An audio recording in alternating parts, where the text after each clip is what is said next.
자, 이렇게 순서를 먼저 좀 써보면 사무엘이라고 하는 사람이 아주 중요한 인물입니다. 이게 사무엘상, 그리고 사무엘하,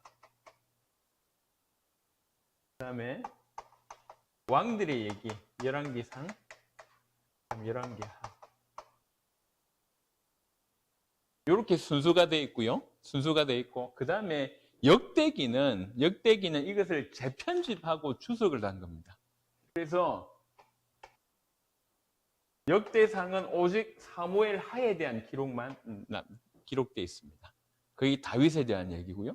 그 다음에 이 두 편을 편집해서 역대하로 되어 있습니다. 그런데 역대하로 되어 있는데 여기는 유다 왕들에 대한, 유다 족속에 관한 것만 얘기하고 있습니다.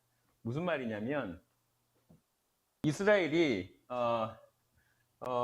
이걸 그려주고 설명하는 게 좋겠습니다. 사무엘이라고 하는 사람이 등장하고요. 아까 얘기했던 사사 중에 마지막 사사가 사무엘입니다.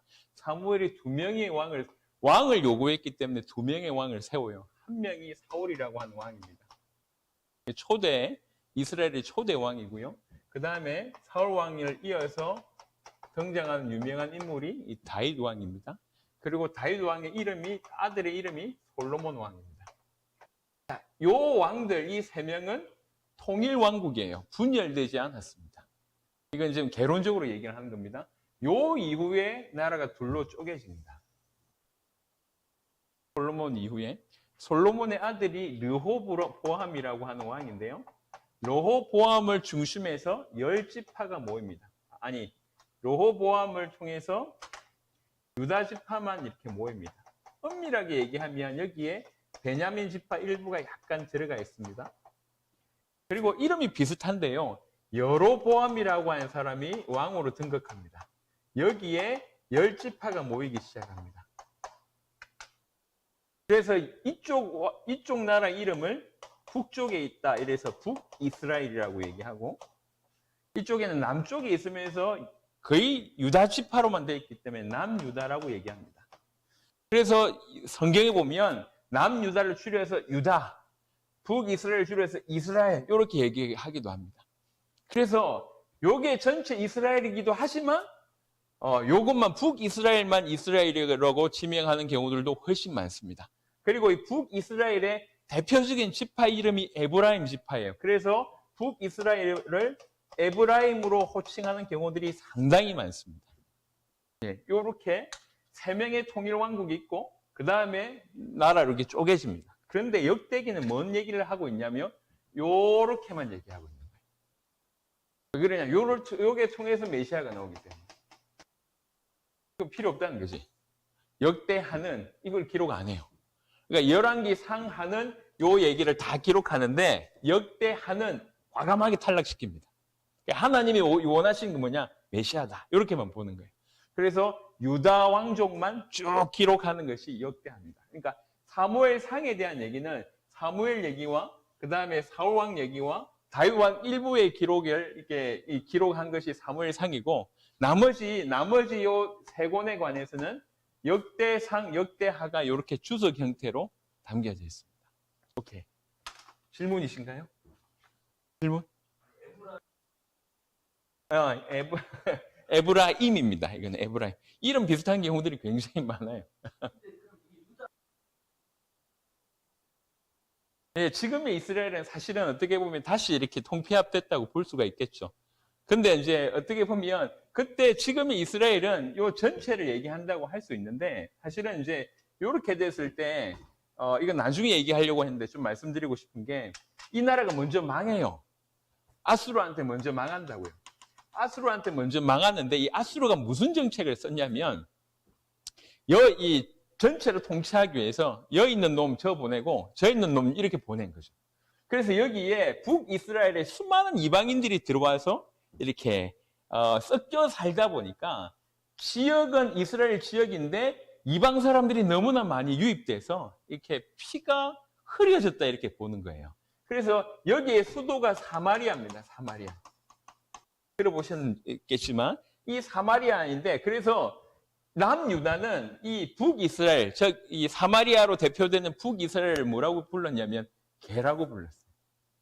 저 유다 아니다. 저 이스라엘 아니다. 너무 섞였기 때문에. 그래서 오늘날 이스라엘을 요 두 개로 볼 수가 있는데 실상은 사실 여기에 가깝다고 볼 수 있죠. 너무 많이 섞여 있으니까. 그래서 역사는 이렇게 흩어집니다. 요 얘기 전체를 하고 있는 것이 역사서고요. 그리고 나서 결국 이 역사를 바라보고 선지자들 보내가지고 계속 경고하십니다. 그게 구약 성경 후반부에 있는 선지서들입니다. 그 선지자들이 이렇게 분열될 때 이렇게 분열 왕국으로 있을 때 활동했던 선지자들, 그리고 이제 망하잖아요. 아수르에 먼저 망하고 여기는 바벨론에 먼저 망하거든요. 그러니까 포로되었을 때 예언을 하고 그 다음에 포로가 다시 70년 만에 귀환을 하게 됩니다. 그 귀환해서 또 얘기하고 이런 것들이 이제 선지서로 딸려 있는 거죠. 이건 역사 중심보다는 내용 중심으로 딸려 있습니다. 그러니까 시간 순서대로라 얘기할 때는 이 여호수아부터 시작해서 사사기부터 쭉 흘러 들어오고 에스더까지가 시간 순서대로 쭉 흘러 들어옵니다. 지금 이제 여기까지 얘기를 하겠습니다. 여기에는 아주 대표적인 인물 몇 명이 나오는데 그 중에도 가장 중요한 인물이 다윗이라고 하는 겁니다. 다윗 왕은 성경에 1%가 기록됐다. 다윗과 관련된 글이. 그리고 솔로몬은 약 6%가 기록됐다고 얘기합니다. 혹시 잠언 들어보셨나요? 잠언서, 아가서, 전도서 다 솔로몬의 작품입니다. 나중에 좀 살펴보겠습니다. 솔로몬은 지구상에 최고로 성공한 인물입니다. 최고로 성공한 인물이 3,000편의 잠언을 남기죠. 그 중에 950편이 성경에 기록되어 있습니다. 그러니까 이제 이런 대단한 내용들을 이제 솔로몬이 남기게 되는 거죠. 그래서 이제 이런 역사들을 기반으로 해서 이제 쭉 시작할 건데 제일 중요한 첫 번째 인물이 이 사무엘입니다. 이 인물이 구약 성경 전체에서 가장 메시아를 잘 드러내는 인물 중에 한 명입니다. 왜 그런가 하니까 이 사무엘은 역할 자체가 왕의 역할을 했던 인물이고요. 그리고 원래 제사장 신분을 가지고 있는 사람이고 동시에 하나님의 말씀을 전하는 선지자 역할들을 감당했습니다. 그러니까 왕이며 제사장이며 선지자 역할을 감당했던 가장 메시아적인 예표를 가진 인물이 이 사무엘입니다. 그래서 성경도 다윗상, 다윗하 이렇게 쓰지 않고 사무엘상, 사무엘하 이렇게 쓰는 거예요. 그러니까 그만큼 다윗이라고 하는 인물 통해서도 메시아가 많이 드러나지만 사무엘이라고 하는 인물 자체가 왕이며 제사장이며 선지자 역할을 했기 때문에 메시아 예표를 가장 잘 드러냅니다. 이 배경 가지고 사무엘부터 쭉 훑어보겠습니다. 오늘 목표는 다윗까지인데 다윗 얘기가 너무 많아서 되는 데까지 한번 해보도록 하겠습니다. 근데 역사서는 일단 기본적인 얘기가 거의 대부분 그냥 얘기로 풀어낼 수 있는 부분이기 때문에 이해하기 어렵지가 않습니다. 그게 역사서의 매력이에요. 그래서 성경을 볼 때 제일 진도가 빨리 잘 나가는 곳이 역사서예요. 아주 쉽게. 근데 가장 어렵게 나가는 것이 물론 뭐 모세오경이도 하지만 선지서로 넘어가면 말 자체가 너무 어려워서 좀 힘들죠.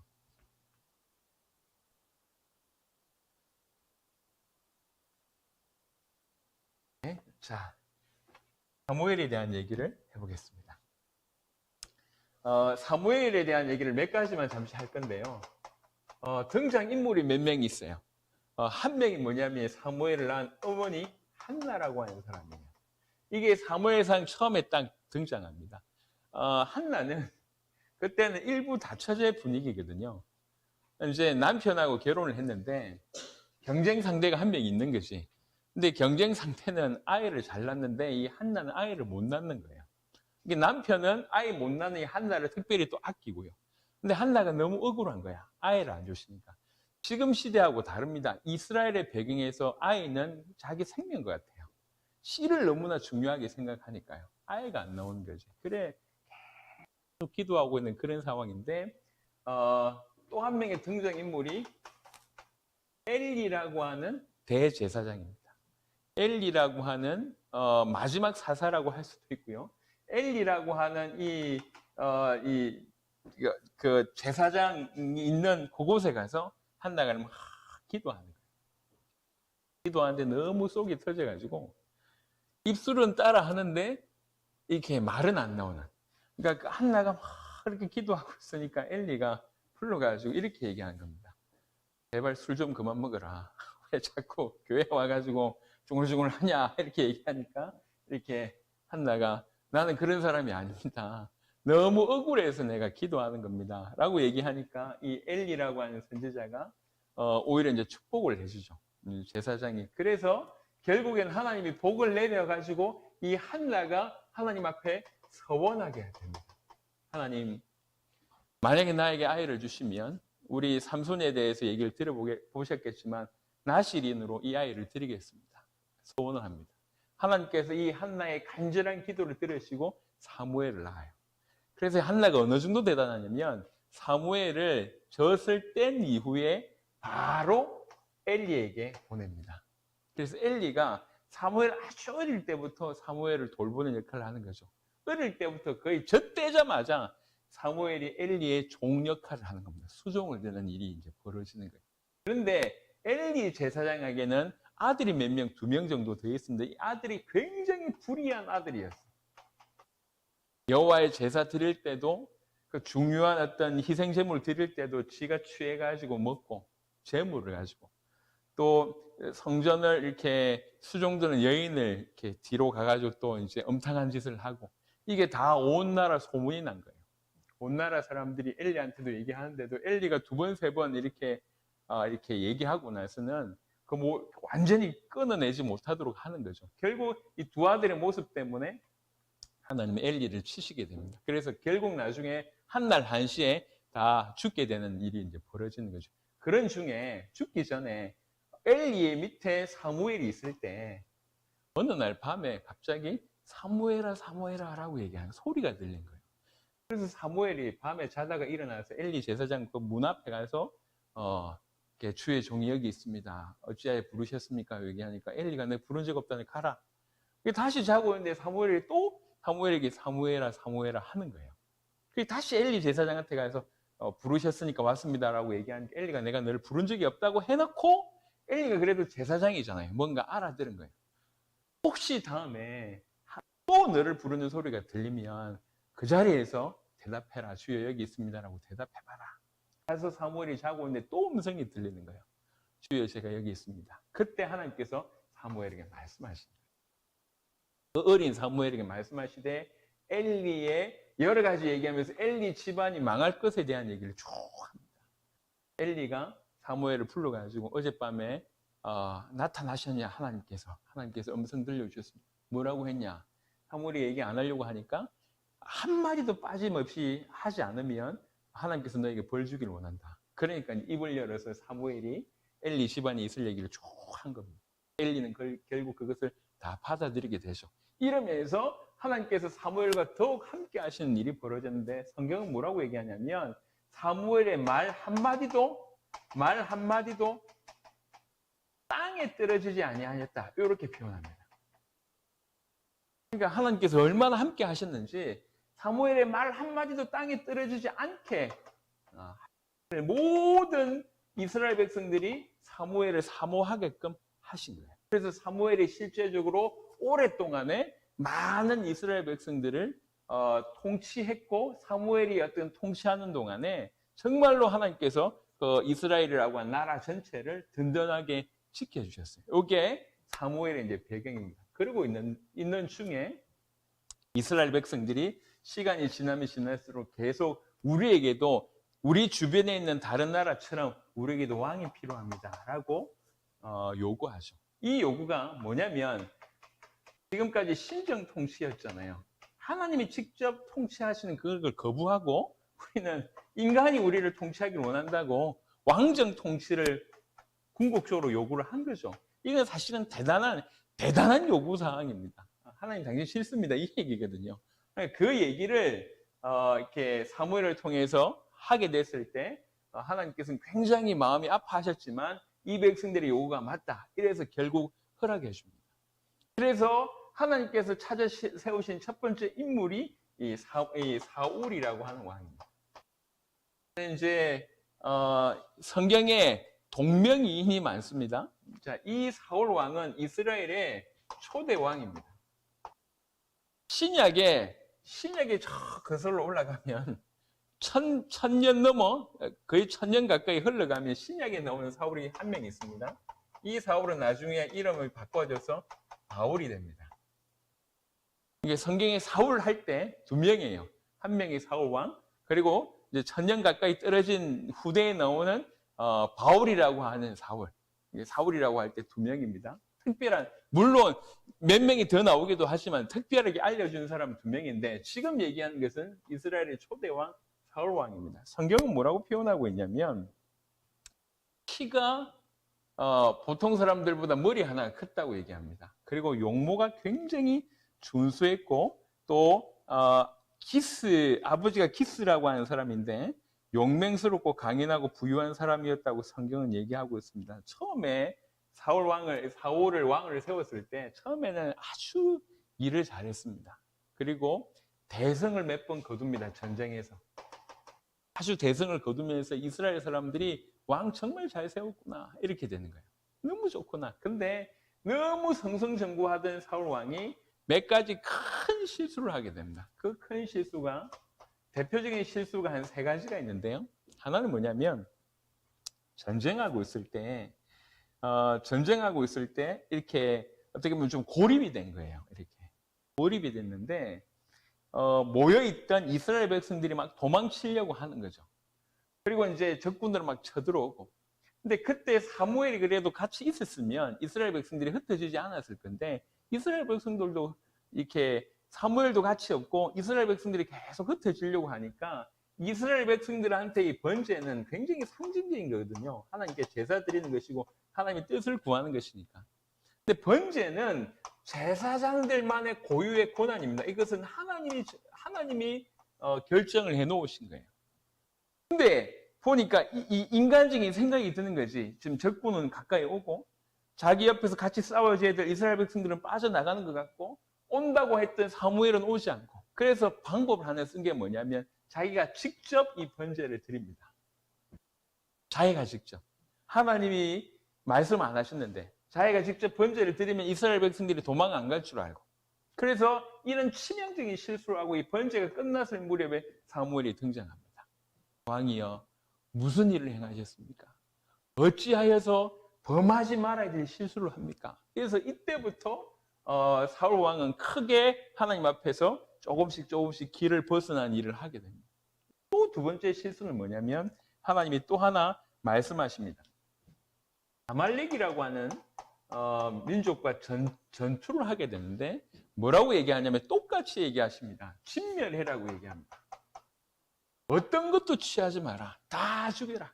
그리고 뭐 양이나 뭐 소나 그 다음에 뭐 금이나 이런 것도 하나도 취하지 마라. 다 진멸해라. 라고 얘기했는데 그 사람들이 전쟁에 승리하고 나서 보니까 너무 좋은 것들이 많은 거죠. 때깔도 곱고 뭐 양이나 소나 너무 좋아 보여서 아주 괜찮은 것들만 취해서 돌아오는 거예요. 그때 사무엘이 등장합니다.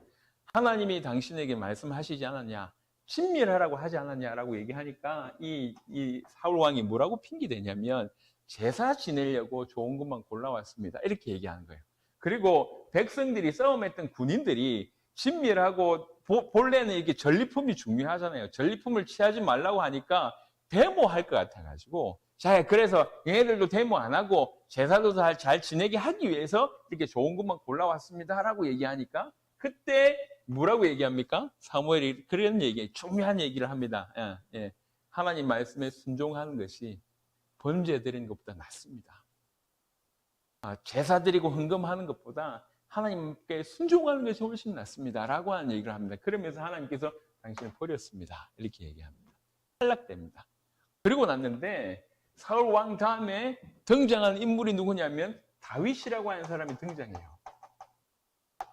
다윗이라고 하는 사람이 등장하는데 사울이 볼 때 다윗이 아주 괜찮거든요. 조금 이따 다윗에 대한 얘기를 좀 하겠지만 골리앗도 쳐부수고 보내는 곳마다 승승장구하니까 여인들이 노래를 부르는데 사울 왕은 천천히고 다윗은 만만이다. 이렇게 여인들이 노래를 부르는 거죠. 사울하고 다윗을 비교하는 노래를 부르는 걸 들을 때 다윗이 자기보다 훨씬 더 칭찬을 들으니까 거기에서 이제 질투에 사로잡히기 시작하는 겁니다. 그래서 그때부터 다윗을 죽이기 위해서 정말로 모든 이스라엘 백성들을 동원해서 다윗을 죽이려고 하는 이런 실수를 하게 됩니다. 그래서 결국 어떤 전쟁터에서 나갔다가 죽게 됐을 때 이렇게 이방 사람들이 자기를 죽였다고 얘기를 하기 싫으니까 치명적인 어떤 죽음의 위기에 직면했을 때 자기 스스로 자살해서 죽게 되는 일이 벌어집니다. 이게 이제 사울 왕에 대한 얘기입니다. 이렇게 되어졌을 때에 이 사건 이후에 하나님께서 이 사울 왕을 버리셨구나. 이래서 하나님께서 특별히 바로 하나님이 말씀하십니다. 내 마음에 합한 다윗이라고 하는 사람인데 다윗에게 기름을 부으라고 얘기를 합니다. 그게 사울 왕으로 있을 때 다윗 왕을 찾아가서 다윗을 찾아가서 기름 부으라고 얘기합니다. 이게 이제 사무엘에 나오는데요. 이때 조용히 사무엘이 가서 다윗의 가족들에게 가가지고 다윗을 불러가지고 기름을 붓는 일이 벌어집니다. 기름 붓는 일이 벌어집니다. 자, 요 얘기 잠시 하고 그 다음에 조금 구체적인 다윗에 대한 얘기를 좀 해보도록 하겠습니다. 사무엘상 16장에 보시면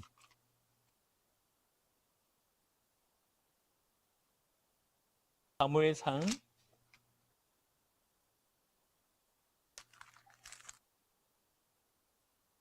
16장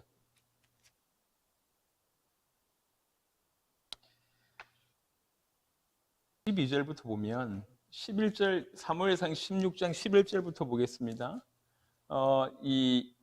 이새라고 하는 다윗의 아버지한테 가서 네 아들 다 보여줘 하니까 보여주는데 다 아니라고 하는 거예요, 하나님께서. 그래서 다시 묻습니다. 아들 또 없냐니까 막내 한 명인데 저 양치고 있습니다. 빨리 데려와라. 걔 오지 않으면 아무것도 안 한다. 이렇게 얘기합니다. 11절에 또 사무엘이 이새에게 이르되 네 아들들이 다 여기 있느냐? 이새가 이르되 아직 막내가 남았는데 그는 양을 지키나이다. 사무엘이 이새에게 이르되 사람을 보내어 그를 데려오라. 그가 여기 오기까지는 우리가 식사 자리에 앉지 아니하겠노라. 이에 사람을 보내어 그를 데려오매 그의 빛이 붉고 눈이 빼어나고 얼굴이 아름답도다.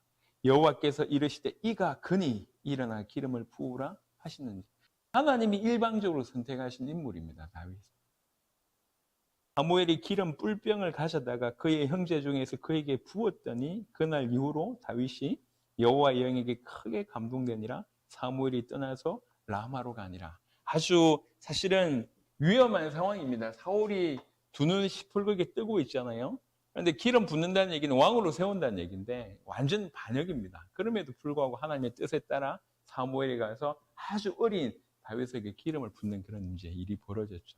자, 이게 사무엘이라고 하는 사람이 초대 왕을 세우고 또 동시에 제2대 왕 다윗 왕을 세우는 그런 내용입니다. 자, 그러면 생각보다 약간 빨리 왔으니까 다윗까지 얘기를 좀 해보겠습니다. 다윗에 대한 얘기는 사실은 너무 많습니다. 성경에 가장 그리스도의 예표를 얘기한다고 얘기할 때에 가장 많이 등장하는 인물이 다윗입니다. 성경의 메시아를 표현할 때에 여러 표현이 있지만 다윗의 자손이여, 다윗의 씨, 다윗의 약속, 다윗의 열쇠 이런 표현이 성경에 너무 많아요. 이게 전부 메시아에 관련된 얘기거든요. 그러니까 다윗을 통해서 주신 그 약속, 다윗의 인생 전체를 통해서 계속 메시아를 드러냅니다. 그래서 다윗에 대한 몇 가지 얘기 중에 다윗은 기본적으로 팔형제 중에 막내고요. 그 다음에 어릴 때부터 목동이었다고 얘기하고 있습니다. 근데 특징이 몇 가지가 있었는데 일단 목동 시절에도 양을 지키면서 곰이나 사자가 나타나도 피하지 않고 싸워가지고 그 곰이나 사자를 쳐 죽이기도 했다고 얘기를 합니다. 이게 어린 시절의 다윗의 모습이었고요. 특별히 찬양의 은혜가 있어요. 그래서 성경은 이 악기 중에 수금을 굉장히 잘 탔다고 얘기합니다. 어느 정도냐면 다윗이 수금을 탈 때는 악신이 떠나갈 정도다라고 얘기합니다. 실제로 사울이 오랫동안에 이렇게 악신이 걸려서 시달리고 있을 때 다윗이 그 옆에서 찬양하면서 이 악신이 떠나갔던 그런 케이스들이 굉장히 많습니다. 어릴 때부터 성령 충만한 거죠. 그래서 성경 보면 시편이라고 하는 곳이 있습니다. 시편이 150편이에요. 150편인데 그 중에 다윗이 지었다고 얘기하는 것이 73편이고 그 다음에 신약 성경에 이것도 다윗의 글이고 이것도 다윗의 글이고라고 하는 표현이 있습니다. 합쳐서 75편이 다윗의 글이라고 얘기합니다. 시편 전체 중에. 그러니까 시를 그렇게 지었다는 얘기죠. 그만큼 찬양했다는 얘기입니다. 아주 찬양에 대한 은사가 특별히 많았고 나중에 이제 크게 성전의 어떤 그 준비를 시키고 나서 많은 제도를 이렇게 개편할 때에 그 시대의 성가대를 몇백 명, 심지어는 몇천 명의 성가대를 세웠다고 얘기할 정도로 굉장한 찬양에 대한 은혜가 있었던 분이 이 다윗입니다. 찬양을 잘했다는 얘기는 그냥 단순한 찬양이 아니라 주님과 하나님과 교제하는 시간, 이 비밀을 늘 가지고 있었다는 거죠.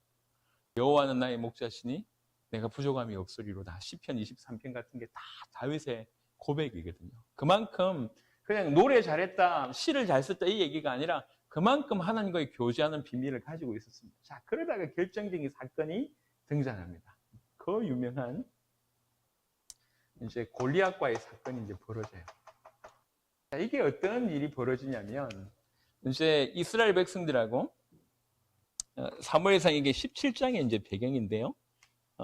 블레셋 사람들하고 이제 싸우는 그런 배경 가운데 골리앗이라고 하는 사람이 등장합니다. 골리앗이라고 하는 사람은 거의 키가 3m가 넘는 사람이라고 얘기하고 덩치가 크고 가지고 있는 이게 창 자체만 하더라도 몇십 킬로의 창을 들고 있는 거구가 나와서 얘기 제안을 하는 거예요. 1대1로 붙자. 우리말로 1대1로 붙자. 그래서 내가 이기면 니네가 우리나라의 복종이 되고 내가 치면 니네가 우리가 니네한테 이제 복종하겠다. 1대1로 붙자라고 얘기하면서 40일 동안 도전을 하는데 이스라엘뿐만 아니라 이스라엘의 신인 하나님까지 비난하는 일이 벌어지는 거예요. 근데 너무 대단하다 보니까 너무 거인이고 실력이 뛰어나다 보니까 단 한 사람도 나가지를 못하는 거죠. 어느 정도 상황이냐면 이때 왕이 누구죠? 사울 왕입니다. 사울 왕이 하도 당황을 했어요.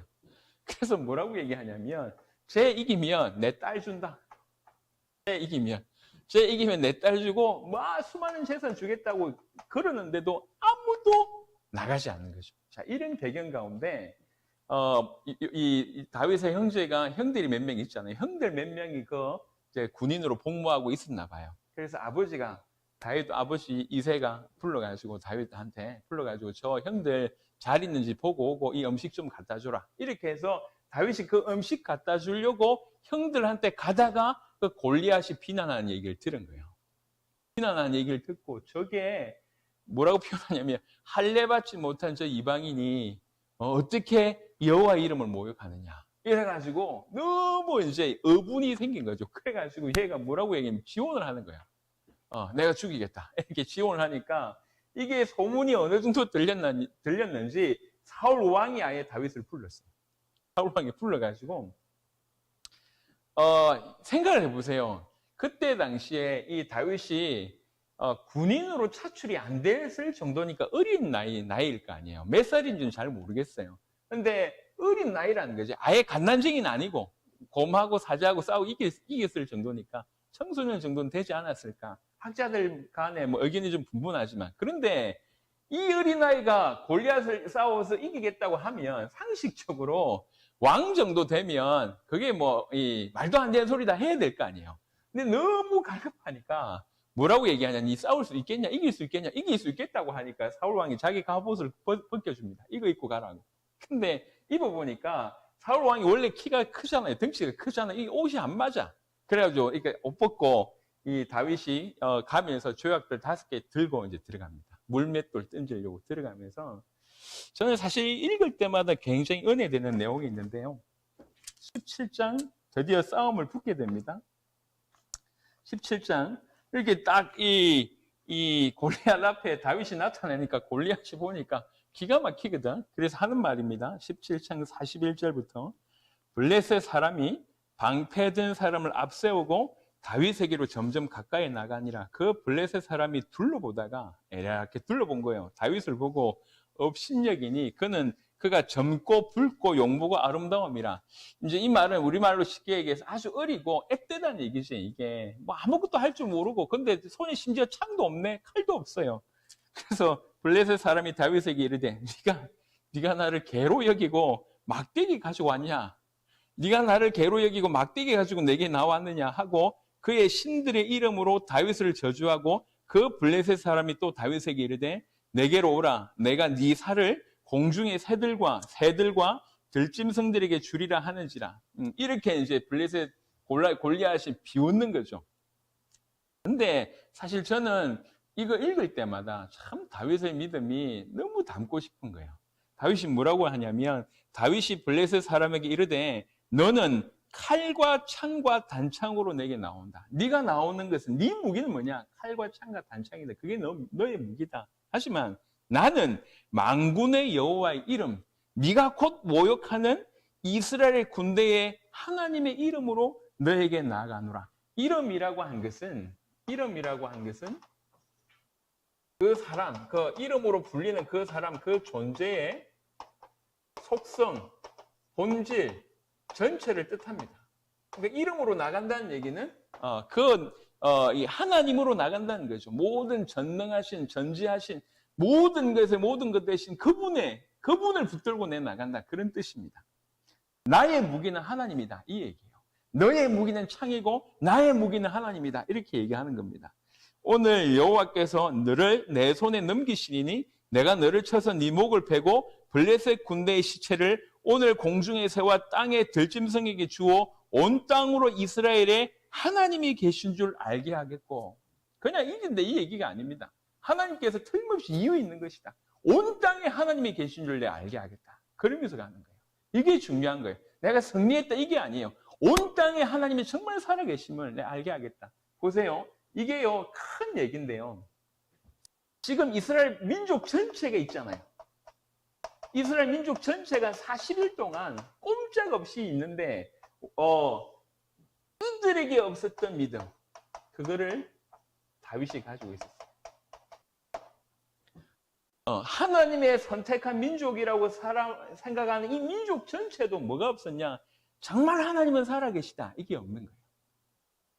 율법을 지키고 있으면서도, 안식일을 지키고 있으면서도 하나님 살아계심을 실제로 못 믿는 거죠. 그런데 그 어린 다윗은 바로 그 믿음이 있었던 겁니다. 하나님 살아계시다. 그래서 온 땅에 하나님이 살아계심을 내가 알게 하겠다. 내가 그것 때문에 나왔다.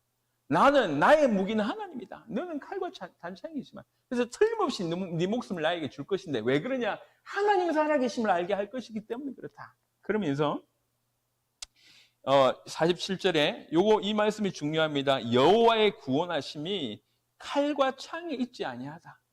여호와의 구원하심이 칼과 창에 있지 아니하면 이 무리에게 알게 하리라. 전쟁은 여호와께 속한 것이죠. 그가 너희를 우리 손에 넘기시리라. 전쟁이 여호와께 속해 있다. 모든 주권이 여호와께 있다. 전쟁이 여호와께 속했다. 블레셋 사람이 일어나 다윗에게로 마주 가까이 올 때 다윗이 블레셋 사람을 향하여 빨리 달리며 손을 주머니에 넣어 돌을 가지고 물매로 던져 블레셋 사람의 이마를 치매 돌이 그의 이마에 박히니 땅에 엎드려지느라. 딱 한 방, 딱 피어있는 그곳에 딱 들어가게 됩니다. 하나님께서 다윗을 높이 쓰시기 시작한 것은 사실은 물맷돌 실력이 있었겠죠. 어떻게 고마고 사자를 쳤겠습니까? 물맷돌 틀림없이 했을 것입니다. 실력이 없지 않았을 겁니다. 하지만 물맷돌 때문에 승리한 게 아니에요. 다윗의 고백대로 물맷돌 실력이 뛰어나서 골리앗 앞에 선 게 아니에요. 하나님의 이름으로 그 자리에 선 거죠. 그리고 하나님 살아계심을 알리기 위해서 그 자리에 선 겁니다. 이게 다윗이 가지고 있는 살아있는 믿음이라고 하는 것이죠. 이게 중요한 것입니다. 이스라엘 백성들은 지식적으로는 알고 있었어요. 성경 들고 있는 사람들입니다. 수많은 사람들이 성경을 들고 성경대로 살고 있습니다. 하지만 그들에게는 살아있는 하나님은 아니었다는 것입니다. 다윗처럼 살아계신 하나님이 아니에요. 오늘날도 이런 경우들이 많습니다. 교회 안에 하나님의 이름으로 늘 행동하지만 실제로 살아있는 이런 다윗과 같은 믿음을 가진 경우들이 없다니까요. 하나님께서 우리에게 이걸 원하신다고 한 것을 다윗의 모습을 통해서 우리에게 보여주십니다. 그래서 다윗은 이 엄청난 승리를 하게 됩니다. 그리고 나서 블레셋에서 완전히 승리하고 그 다음에 굉장한 승승장구한 일들이 다윗의 인생에 일어나게 됩니다. 그러면서 또 다윗이 대단한 것은 적지 않은 세월 동안에 사울에게 이제 쫓기게 됩니다. 왕이잖아요. 그러니까 우리 이제 그 최근에 있는 뭐 이게 이 영화 같은 경우에도 최근 아니죠. 도망자 같은 이런 영화들이 있습니다. 나라 전체에서 쫓길 때 얼마나 힘든지 다윗이 그랬어요. 이렇게 막 쫓겨가면서도 3번 정도 사울을 죽일 수 있는 기회가 주어집니다. 한 번은 이제 이렇게 동굴에 숨었는데 마침 그 동굴에 사울 왕이 쉬러 들어온 거예요. 그래서 밖에 군인들이 다 있고 사울 왕은 쉬고 있는데 그 뒤에 바로 다윗이 있었던 거죠. 그래가지고 가서 조용히 사울 왕의 겉옷을 조금 자릅니다. 그리고 나서 조금 있다가 사울 왕이 나가고 저만치 내려갔을 때 뒤에서 동굴 어귀에 나가서 부릅니다. 이러면서 불러요. 이거 왕가 아닙니까? 내가 왕을 죽일 수 있었지만 하나님이 당신에게 기름 부었습니다. 나는 기름 부은 자를 죽일 수가 없습니다. 내 손에 악이 없다는 걸 보십시오 라고 얘기하니까 사울 왕이 그거 보고 회개합니다. 너무 미안하다 해놓고 그 다음에 또 죽이려고 합니다. 이렇게 3번을 살려줍니다. 3번을 살려줄 때 동일하게 하는 말이 있습니다.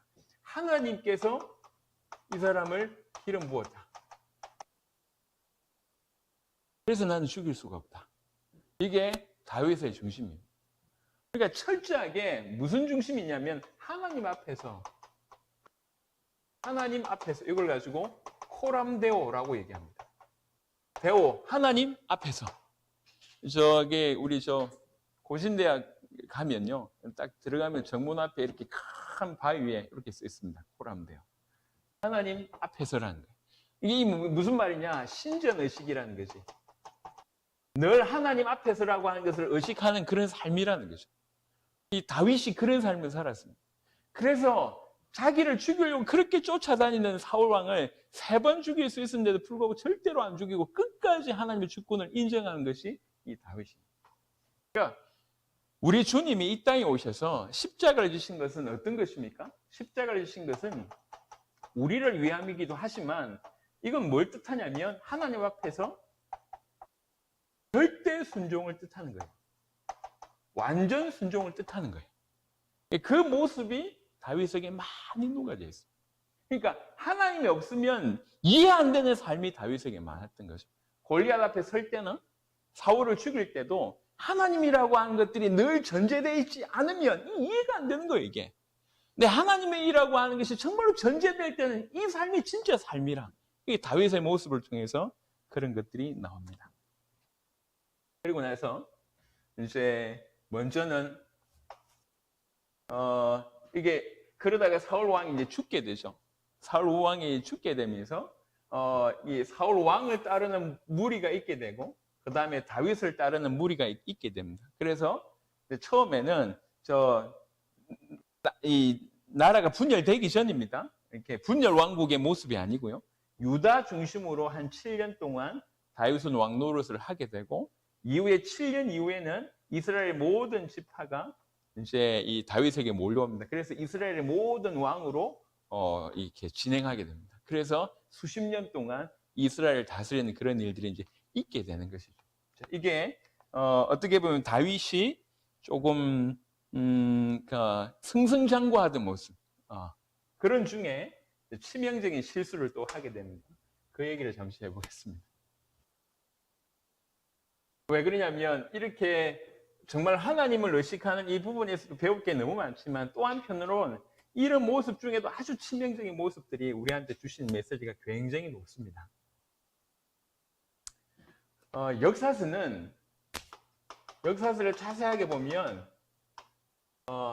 뭐 다음 시간에 좀 보겠지만 어디에 초점 맞춰져 있냐면 누가 그 나라의 왕이며 이 왕에 대한 하나님의 평가가 뭐냐, 이것에 초점 맞춰져 있어요.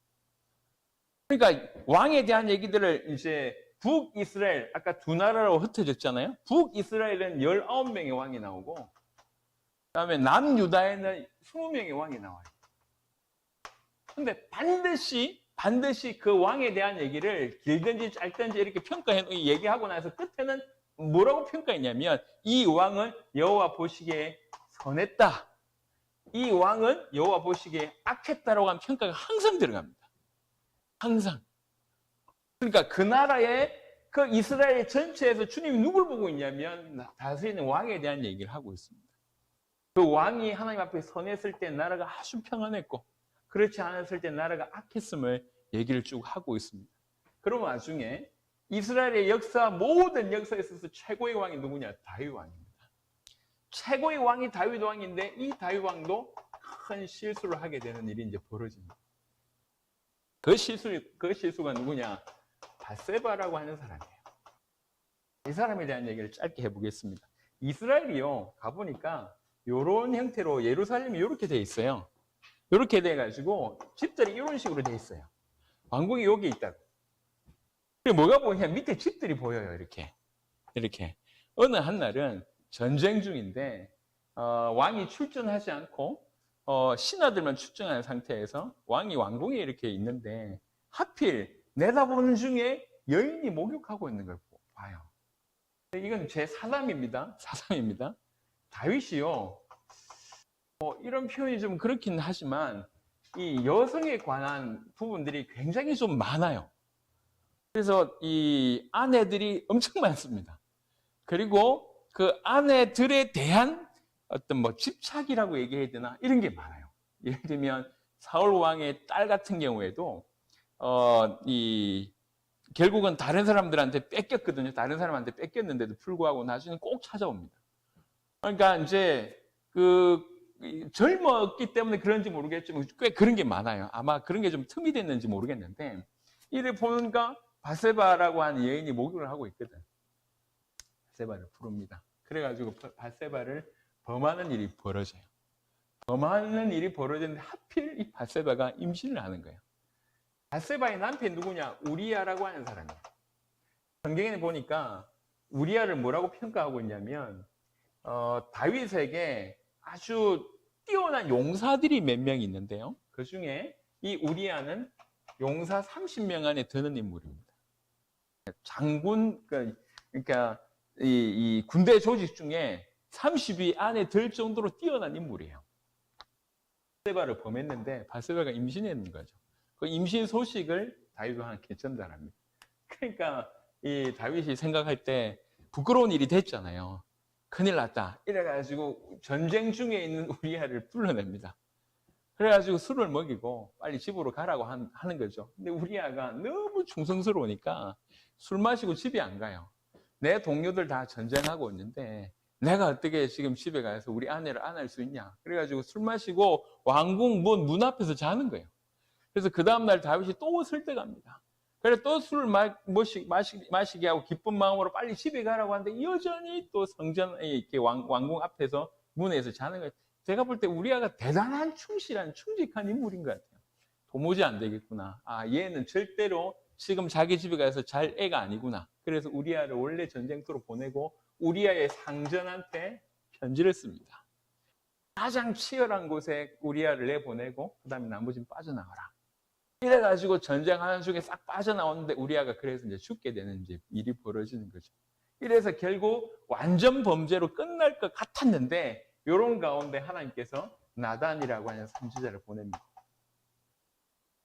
그래서 나단이라고 하는 선지자를 보내가지고 바로 책망하지 않고 어떤 예를 드는 거죠. 지난번에 언급을 드렸는데 예를 드는 겁니다. 왕이여, 이런 사람이 있는데 어떻게 하면 좋겠습니까? 어떤 사람인데요? 아주 부자가 한 명 있고 그다음에 아주 가난한 사람이 있는데 이 부자는 양도 많고 하지만 이 가난한 사람은 양이 하나밖에 없습니다. 이 양이 어린 양인데 너무 가족 같습니다. 근데 부자한테 어떤 손님이 왔는데 이 부자가 자기 이걸로 잡지 않고 이 가난한 자에게 있는 요거 양 하나 떼가지고 이렇게 손님을 대접하게 됐다. 이 부자를 어떻게 할까요? 이렇게 얘기하니까 이 다윗이 너무 화가 나가지고 저런 애들은 씨를 말려야 된다면서 이래가지고 막 흥분하고 있을 때 나단이 바로 정색하면서 얘기합니다. 이 부자는 당신입니다. 라고 얘기해요. 그러니까 그 얘기를 듣고 다윗은 회개하죠. 그게 정말 하나님 앞에 이 다윗이 바른 사람이라고 하는데 그런데도 불구하고 회개로 끝나지 않는다는 거예요. 회개. 이 대가를 통해 가지고 하나님께서 아주 치명적인 사건을 다윗에게 허락합니다. 일단은 이 사건을 통해 가지고 죄값을 물게 합니다. 임신한 바세바하고 임신한 첫 애, 결국 그 아이의 아이를 죽게 만듭니다. 하나님께서 계속 이 아이를 살려달라고 하는 다윗의 기도를 끝까지 거부합니다.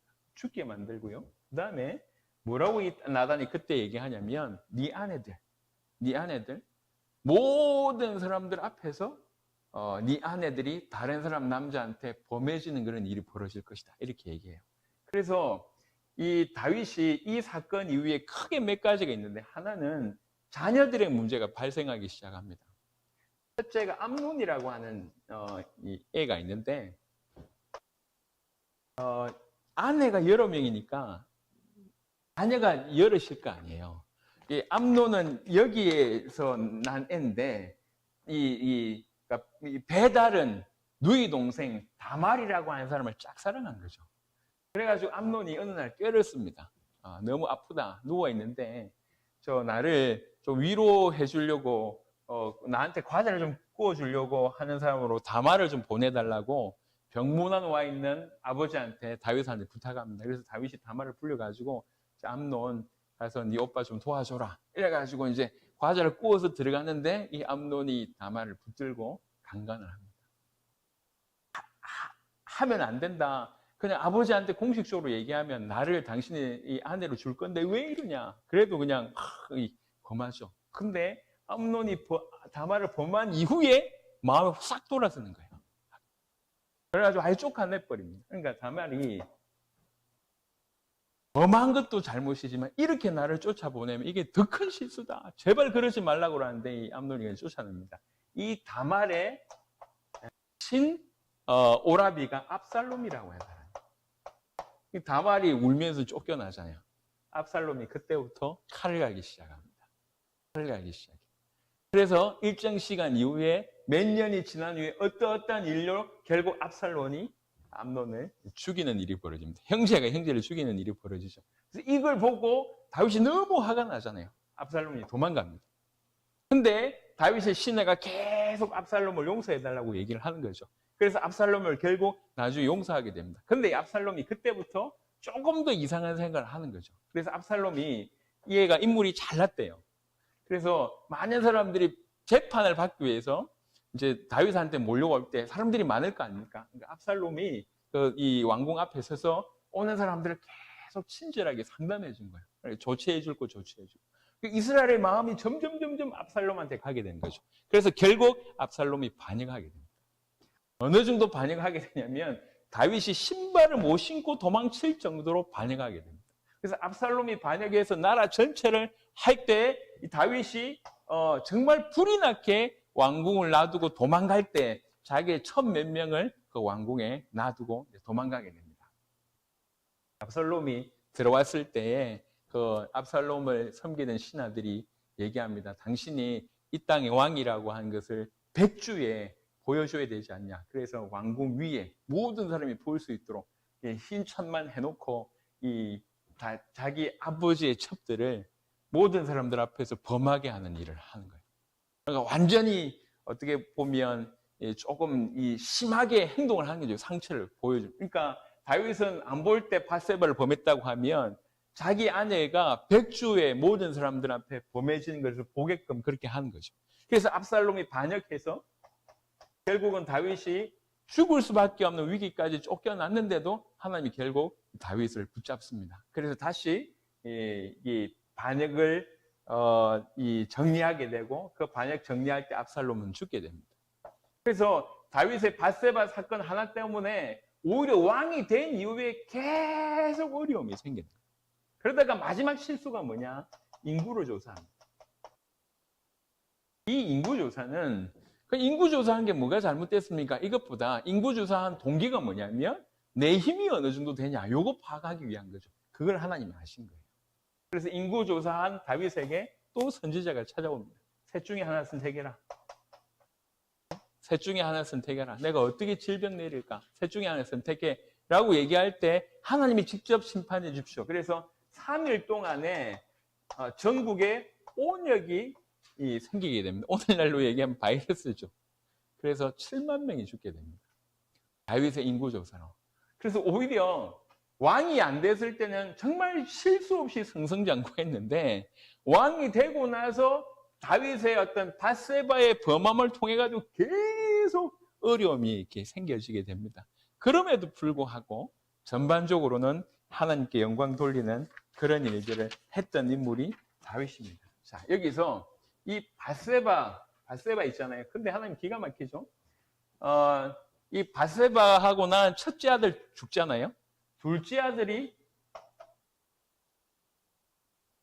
솔로몬입니다. 여기에서 솔로몬이 나게 됩니다. 왕권이 이쪽으로 가게 되네. 그러니까 그 또한 굉장히 기가 막힌 일이라는 거죠. 하나님께서 실수를 통해서도 또 일하심을 또 보게 되는 그런 장면이 나옵니다. 자, 다윗을 마무리하면서 사무엘하 7장을 한번 보겠습니다.